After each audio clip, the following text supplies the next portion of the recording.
Bab 209. Siapa ketua Kenzi?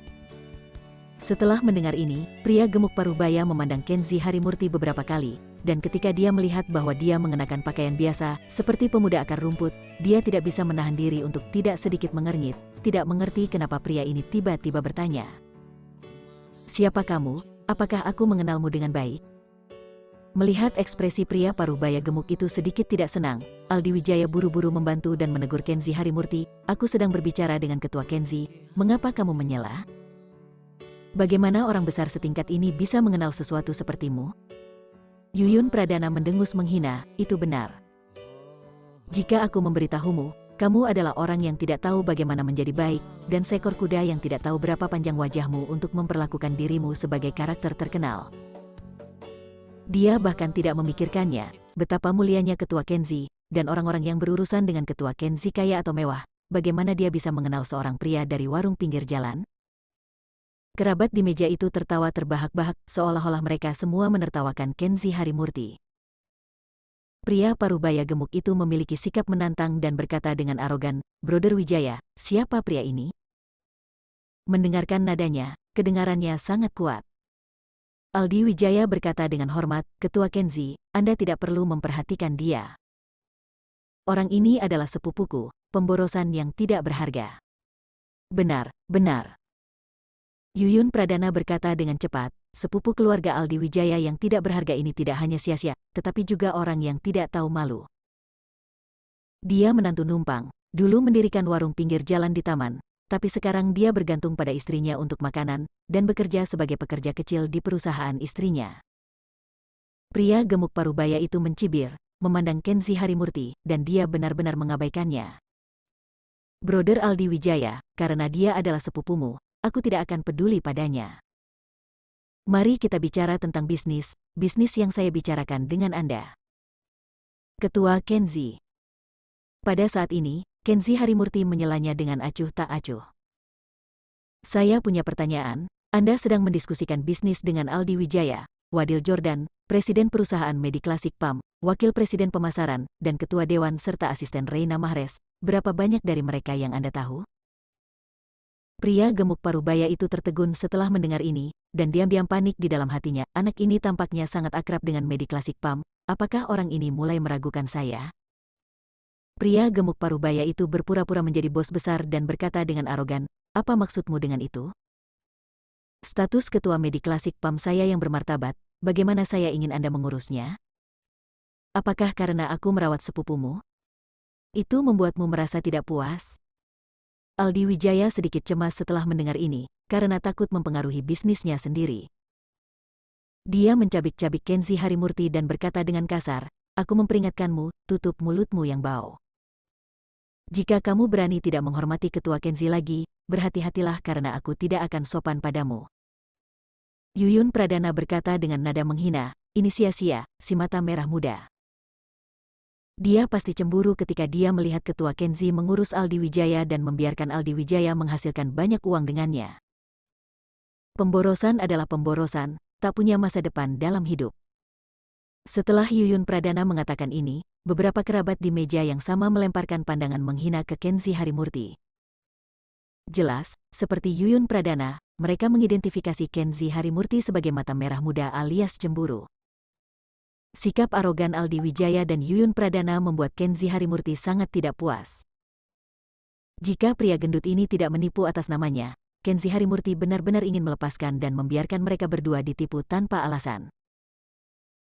Tapi sekali lagi, tidak ada yang akan melihat pembohong menggunakan namanya sendiri, merusak reputasinya, dan menipu di masyarakat. Bahkan jika Kenzi Harimurti tidak ingin khawatir tentang kehancuran Aldi Wijaya, dia tidak mau merusak reputasinya sendiri.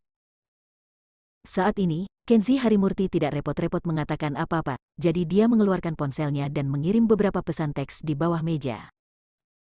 Pada saat ini, perjamuan pertunangan sudah dimulai. Setelah banyak tamu memberi selamat, mereka semua duduk dan mengangkat gelas anggur mereka sambil tersenyum. Seluruh aula perjamuan dipenuhi dengan kegembiraan dan harmoni. Keluarga Aldi Wijaya, termasuk Yuyun Pradana, menganggap pria gemuk parubaya itu sebagai VIP yang paling dihormati, dan tersenyum dan bersulang satu persatu, menghormatinya.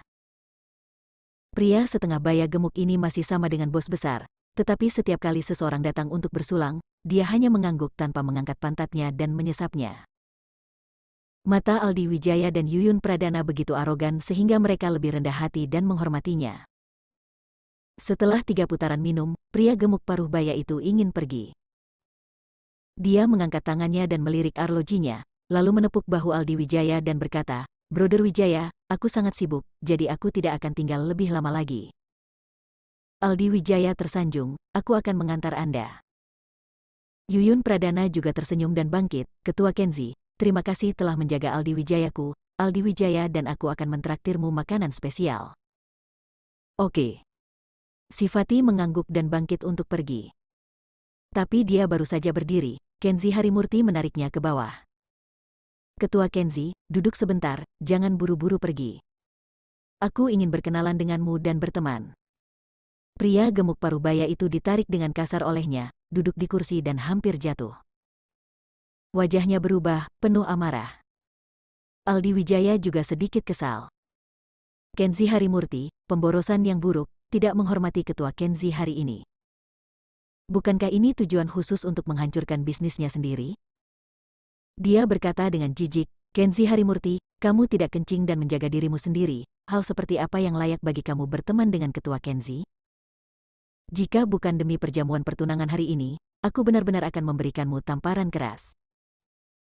"Apa, namanya Kenzi Harimurti?" Pria gemuk parubaya itu buru-buru menatap Kenzi Harimurti setelah mendengar Aldi Wijaya menyebut nama Kenzi Harimurti, merasa sedikit bingung. Dia tahu betul bahwa ketua grup Mediklasik PAM bernama Kenzi Harimurti, tetapi dia tidak tahu apakah pemuda berpenampilan biasa ini adalah ketua Kenzi Harimurti. "Ketua, jangan marah." Kenzi Harimurti memang selalu tidak tahu malu. Yuyun Pradana memandang Kenzi Harimurti dengan jijik dan berkata, "Anjing malang semacam ini hanya ingin menjilatmu, kamu tidak perlu untuk memperhatikannya, perlakukan saja dia seperti udara." Pada saat ini, seseorang di pintu masuk aula perjamuan berteriak keras.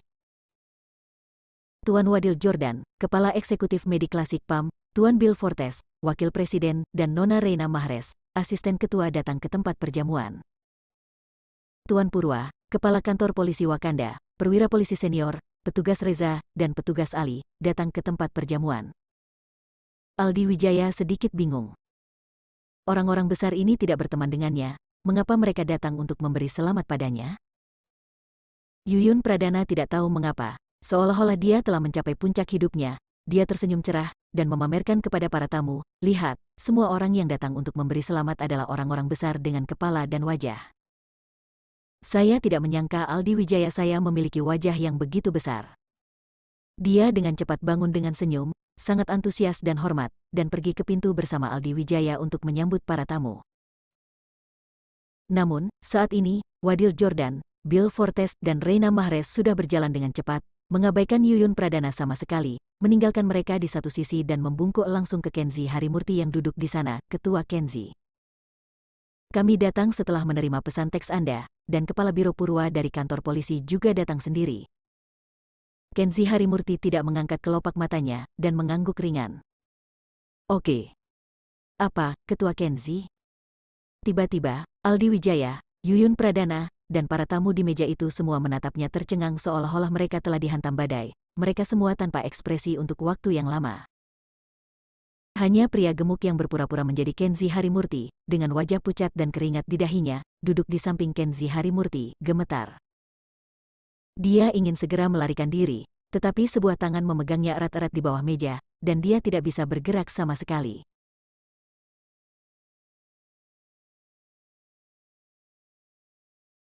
Bab 210. Cepat, peluk pahatiran lokal. Ketua Kenzi, kami sangat terkejut menerima pemberitahuan pesan teks Anda. Saya tidak percaya ada pembohong yang berani menggunakan nama Ketua Mediklasik PAM Anda dan menipu dengan seweang menang. Ini bertentangan dengan kepribadian Anda dan sebuah penghinaan besar. Setelah Wadil Jordan mengatakan sesuatu dengan kemarahan yang dalam, dia membungkukkan badannya dan bertanya dengan hati-hati, "Ketua Kenzi, sekarang setelah Biro Purwa kantor polisi datang sendiri, di mana pembohong itu?" Si penipu, setengah baya pria gemuk itu merosot ke tanah, wajahnya dipenuhi keringat dingin. Secara kebetulan, dengan bunyi gedebuk lain, Yuyun Pradana tidak tahan dengan rangsangan, seolah-olah dia terinfeksi dan jatuh ke tanah. Dia tidak takut, tetapi karena perkembangan plotnya terlalu dramatis, dia merasa otaknya kekurangan oksigen, dan dia tidak bisa menerimanya. Ada cahaya menakutkan di matanya, dan dia tidak bisa mempercayainya. Kenzi Harimurti, yang diejek dengan segala cara oleh dirinya sendiri barusan, ternyata adalah ketua perusahaan besar terkenal Mediclassic Pump, seorang nama yang super kaya tanpa kompromi. Dia pikir Kenzi Harimurti lebih rendah dari Aldi Wijaya di mana-mana dan anjing malang tanpa prospek. Tetapi hasil akhirnya sangat tidak terduga. Yuyun Pradana seperti gaun pengantin yang ditelanjangi, sangat memalukan, dan wajahnya yang cantik memerah seperti pantat monyet. Aldi Wijaya juga memiliki ekspresi malu, dan dia tidak bisa pulih dari keterkejutannya untuk waktu yang lama. Baru saja dia pamer di depan Kenzi Harimurti berapa banyak uang yang bisa dia hasilkan setahun, mengendarai mobil terkenal, mengenakan jam tangan terkenal, dan tinggal di rumah besar beberapa ratus meter, tetapi sekarang dibandingkan dengan Kenzi Harimurti, bos super besar, dia merasa seperti hanya keledai. Bahkan lebih buruk dari kentut. Wajah Aldi Wijaya panas, seolah-olah dia telah ditampar di depan umum. Kerabat di meja terdekat telah menyaksikan seluruh proses tadi, dan mereka semua pulih dari keterkejutan, dan mulai berteriak. Ya Tuhan, keluarga Ratih Wijaya memiliki naga? Aku tidak percaya bahwa putra Ratih Wijaya ini, yang masih sangat muda, sudah menjadi kepala perusahaan besar seperti Mediclassic Pump. Menurutmu, berapa banyak uang yang dia miliki? Seorang kerabat yang sering berspekulasi dalam saham berkata dengan cepat, setidaknya ratusan juta, tidak, setidaknya miliaran dolar. Stok Mediclassic Pump telah gila untuk sementara waktu. Iya, itu telah meningkat ratusan kali, dan nilai pasar sekarang telah mencapai puluhan miliar.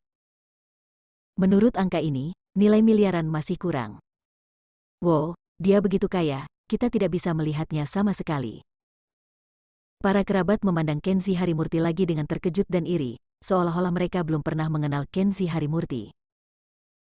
Yuyun Pradana mulai sedikit menyesal, mengapa dia ingin bertunangan dengan Aldi Wijaya, berpikir bahwa meskipun Kenzi Harimurti tidak tertarik padanya saat itu, hubungannya dengan dia tidak buruk. Dikatakan bahwa laki-laki mengejar perempuan, dipisahkan oleh gunung, dan perempuan mengejar laki-laki, hanya dipisahkan oleh selapis benang. Jika dia bisa mengesampingkan martabat keluarga gadis itu, memperluas keberaniannya, bahkan sedikit tidak tahu malu, dan mengejar Kenzi Harimurti dengan teguh, mungkin sekarang dia adalah tunangan dari bos besar Kenzi Harimurti. Betapa indahnya jika hal-hal bisa berubah seperti ini. Memikirkan hal ini, Yuyun Pradana tidak bisa tidak melirik Aldi Wijaya, tunangannya di sampingnya, dan langsung merasa jijik. Dibandingkan dengan Kenzi Harimurti, Aldi Wijaya hanyalah hantu yang malang. Dia benar-benar tidak ingin bertunangan dengan Aldi Wijaya sama sekali. Pada saat ini, Biro Purwa dari kantor polisi datang ke meja ini dengan dua petugas polisi. Biro Purwa dan Kenzi Harimurti adalah kenalan lama, jadi ketika berhadapan dengannya, Kenzi Harimurti tentu saja tidak akan duduk di sana tanpa bangun dengan cara yang sama seperti yang dilakukannya dengan Wadil Jordan dan bawahan Reina Mahrez. Dia terus tersenyum dan bangkit, berjabat tangan dengan Biro Purwa dan berkata, Biro Purwa, hari ini karena urusanku, aku akan merepotkanmu karena membiarkanmu pergi sendiri. Biro Purwa buru-buru memegang tangan Kenzi Harimurti dengan kedua tangan, dan berkata dengan antusias dan hormat, Tuan Kenzi jangan terlalu serius. Kami polisi selalu ingin menghilangkan bahaya bagi orang-orang, dan sekarang ada orang yang menggunakan nama Tuan Kenzi untuk menipu. Saya, Purwa, tidak munafik, tentu saja, kita harus berdiri tegak untuk menjaga keadilan sosial. Pejabat itu mengatakannya. Ada tingkat, tidak hanya sangat sederhana dan rendah, tetapi juga berdiri di titik tinggi keadilan sosial, orang tidak boleh memilih kesalahan sekecil apapun. Tetapi semua kerabat yang berada di sela-sela tahu betul bahwa itu hanya untuk menangkap pembohong palsu, kepala kantor polisi yang bermartabat, mengapa Anda harus keluar sendiri? Bukankah ini menjelaskan bahwa dia berlari untuk menunjukkan penampilannya dan dengan sengaja menunjukkan kebaikannya kepada Kenzi Harimurti? Setelah menyaksikan profil rendah Biro Purwa di depan Kenzi Harimurti dengan mata kepala sendiri, di dalam hati mereka lebih menghargai Kenzi Harimurti. Saat petugas polisi maju ke depan, pria gemuk setengah baya itu dengan cepat dibawa keluar dari ruang perjamuan dengan kepala terkulai dan diborgol. Meskipun pembohong itu ditangkap, keributan di ruang perjamuan tidak mereda sama sekali. Di antara kerabat yang lebih tua, Ratih Wijaya sedikit bingung. Kapan putranya menjadi ketua perusahaan besar seperti Mediclassic Pam? Meskipun ada segala macam pertanyaan di dalam hatinya, Ratih Wijaya tidak akan pergi untuk mengajukan lebih banyak pertanyaan. Karena dia mengenal putranya, mungkin karena kurangnya seorang ayah, Kenzi Harimurti telah sangat mandiri sejak dia masih kecil, dan ada banyak hal yang hanya akan dia sembunyikan di dalam hatinya, dan tidak akan banyak bicara padanya sebagai seorang ibu. Termasuk dibuli di sekolah waktu kecil, ditelantarkan di rumah saudara. Kalaupun dia menonjol sekarang, pasti sama, dan dia tidak akan mengatakannya dengan mudah. Ini adalah karakter, ketekunan, dan peningkatan diri putranya. Ratih Wijaya melihat putranya tumbuh dengan matanya sendiri, penuh air mata dan menderita. Dia menunjukkan senyum lega, tetapi sudut matanya berangsur-angsur menjadi basah. Beberapa kerabat dari generasinya tidak terlalu antusias dengan Ratih Wijaya, kerabat miskin yang membuka toko kecil. Tetapi sekarang mereka semua tampaknya telah mengubah kepribadian mereka, tersenyum cerah, dan mengelilingi Ratih Wijaya untuk mengajukan pertanyaan ini dan itu. Mereka semua ingin mengobrol dengan dia beberapa kata, hampir menyanjung. Betapa miripnya dengan perlakuan Ratih Wijaya. Di meja Kenzi Harimurti, beberapa kerabat dari generasi yang sama yang menertawakannya dan bahkan memandang rendah dia semua menjadi antusias dan hormat. Segelas anggur untuk mempromosikan perasaan di antara teman lama. Pada saat ini, Aldi Wijaya tiba-tiba teringat sesuatu, menamparkan pahanya, dan berteriak, ini celaka. Pembohong itu tertangkap, apa yang harus saya lakukan dengan kumpulan barang saya? Untuk menyelesaikan transaksi tepat waktu, Aldi Wijaya menghabiskan jutaan untuk bahan baku dan biaya produksi. Untuk pesanan besar ini, dia bahkan meminjam uang bunga dari kerabat. Sekarang bos besar itu pembohong, bukankah itu membuatnya menderita? Sebuah tetua mengangkat sumpitnya dan mengangguk padanya. Apa yang kamu khawatirkan? Bukankah kumpulan barang di perusahaanmu belum dimuat dan dikirim? Karena barang masih di tanganmu, seberapa besar kerugianmu? Beberapa kerabat bergema itu benar, Kenzi Harimurti membantu Anda mengekspos wajah pembohong, jika tidak, Anda akan kehilangan segalanya. Aldi Wijaya berkata dengan wajah sedih, tapi barang-barang itu ditekan masuk gudang, kepada siapa saya harus menjual? Saya sudah berhutang sekarang. Jika batch barang ini tidak terjual tepat waktu, akan ada biaya bunga untuk air, listrik, manajemen gudang, logistik manual, dan biaya bunga. Kuncinya adalah bos bahan baku menunggu saya untuk menyelesaikan tagihan. Saya tidak membayar naik, itu akan memaksa saya untuk bangkrut. Yuyun Pradana terkejut, hah? Lalu apa yang harus kita lakukan? Kamu akan bangkrut, jadi mengapa kita masih bertunangan?